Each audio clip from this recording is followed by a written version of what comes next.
Welcome to U1st Realty Sales Training. Today's topic is about telephone technique. Phone calls generated from advertising are not about selling the property, but selling yourself and establishing a genuine relationship with the inquirer. A statement that captures the essence of today's topic, the importance of good telephone techniques in the real estate sales process. Imagine this: a person, intrigued by your property advertisement, decides to call you up. They don't know you. You're a stranger to them. So, how do you make this stranger trust you enough to potentially do business with you? Through a genuine conversion process, that's how. This process is all about transforming yourself from an unknown, untrusted real estate agent to a trusted professional whom the inquirer can relate to. The key here is to remember that this initial phone call is not about selling the property they inquired about, but rather selling yourself and securing a face-to-face meeting. Believe it or not, 60% of all sales occur because the inquirer trusts the salesperson. So your goal as a professional real estate agent should be to establish that trust during your telephone interaction. But how do we do this? Through a tried and true 3-step process. First, we ask questions to understand the inquirer's problem. Second, we offer a solution to their problem. And finally, we guide them gently towards committing to the solution we've suggested. Sounds simple, right? But there's more to it. We're going to break this process down into 10 easy-to-follow steps that you can use to master your telephone technique.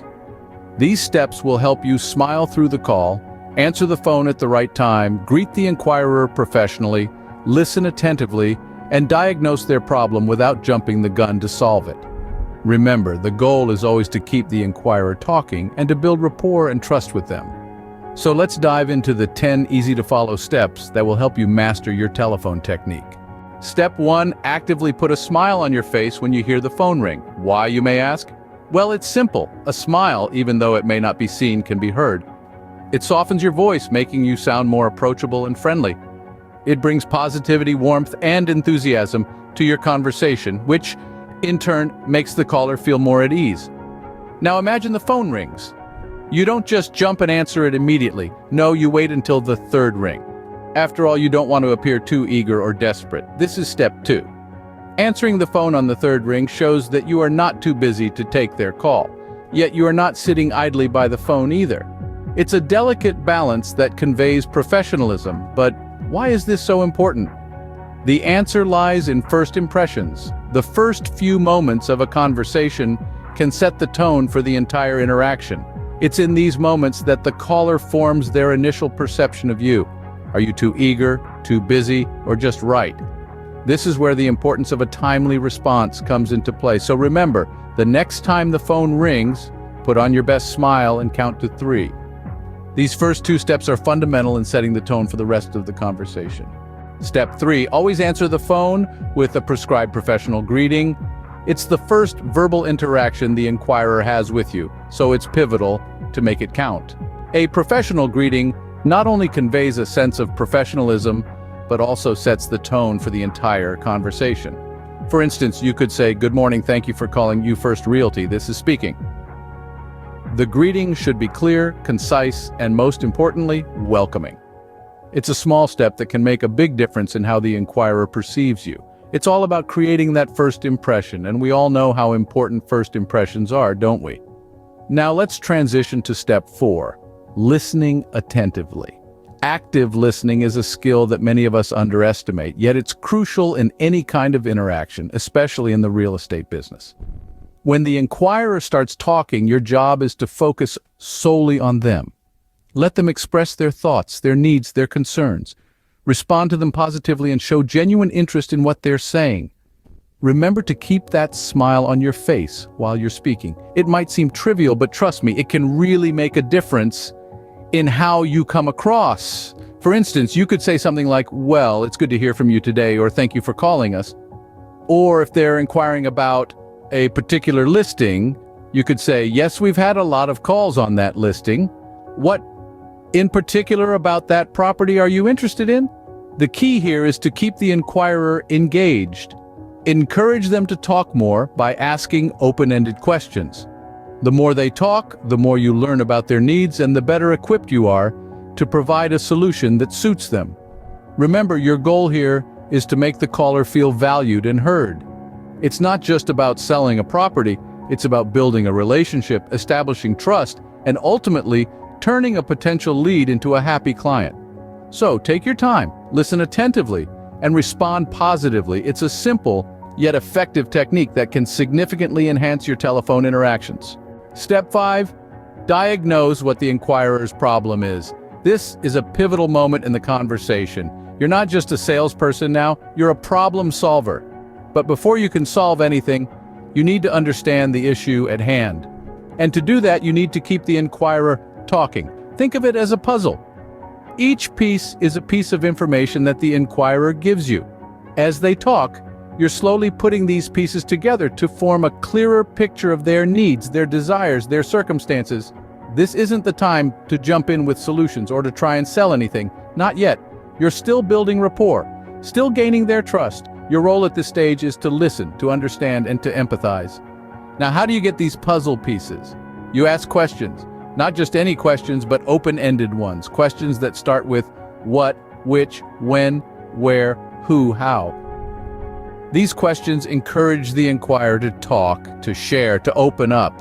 For instance, you could ask, what was it about the ad that particularly interested you?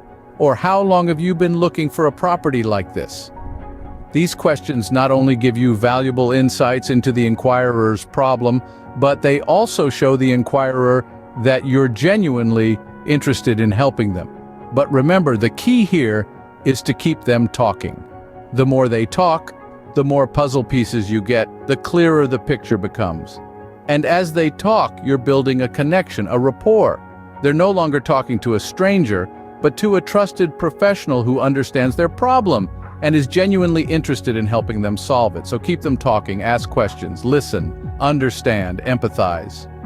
But do not try to sell anything yet. You're still building rapport, you're still earning their trust. And once you have that, once you fully understand their problem, then you can move on to the next step, solving it. Keep them talking and do not try to sell anything yet. You're still building rapport. Now we transition from diagnosing the problem to building rapport and trust. As we enter this phase, our goal is to make the inquirer feel seen, heard, and understood. This is where we move from being just another voice on the phone to becoming a trusted advisor. Our sixth step is to reflect back their problem in your own words. For instance, so, if I understand correctly, you're looking for a 3-bedroom property in the downtown area, preferably with a spacious backyard, correct? This not only shows that you've been attentively listening, but also makes them feel understood. Then, we move to the 7th step, which is to empathize with the inquirer. Express understanding of their problem. Say something like, I can see why finding the right property in that area can be challenging. Next, step 8. Offer a possible solution to their problem. Don't rush into this. Make sure you've built enough rapport before suggesting a solution. For example, based on what you've told me, I think I have a couple of properties in mind that might suit your needs. Now we've reached the 9th step, easing them into a commitment. This is a delicate process. You don't want to appear pushy or overbearing. Instead, suggest a face-to-face meeting or a private viewing of the property.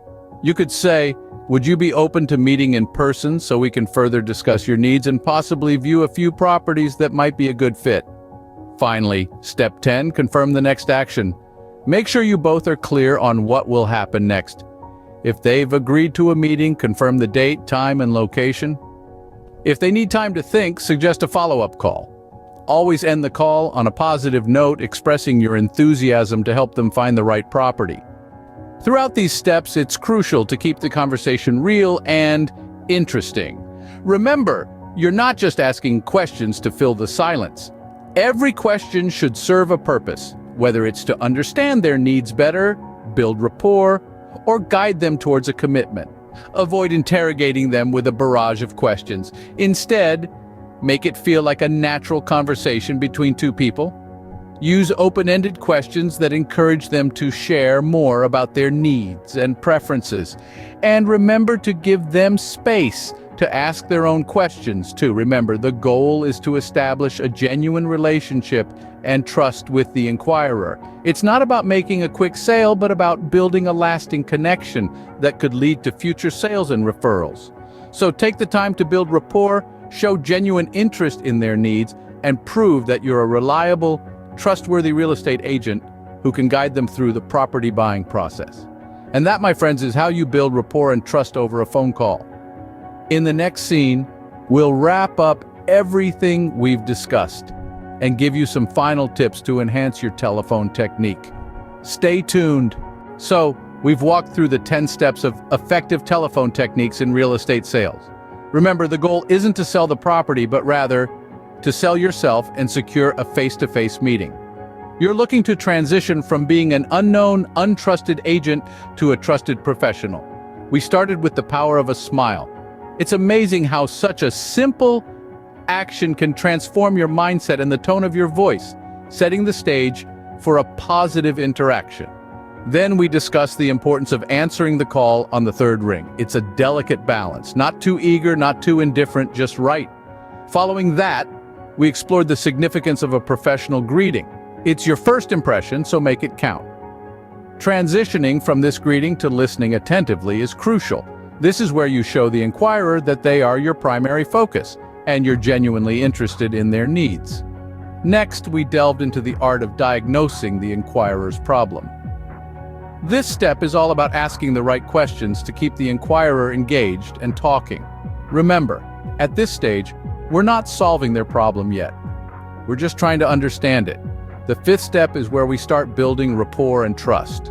We do this by keeping the conversation real and interesting. You want to ask authentic questions that begin with what, which, when, where, who, and how. Be careful with why, as it can sometimes come across as confrontational. In essence, the 10 steps of an effective telephone technique in real estate sales revolve around establishing a genuine relationship and trust with the inquirer. It's a journey that starts with a smile and ends with a commitment. It's a process that requires patience, empathy, and genuine interest in the inquirer's needs. Master these steps, and you'll be well on your way to becoming a trusted real estate professional. For more information, you can contact U1st Realty Sales and Marketing BDM, Alan Pearson on 13008-17873 today.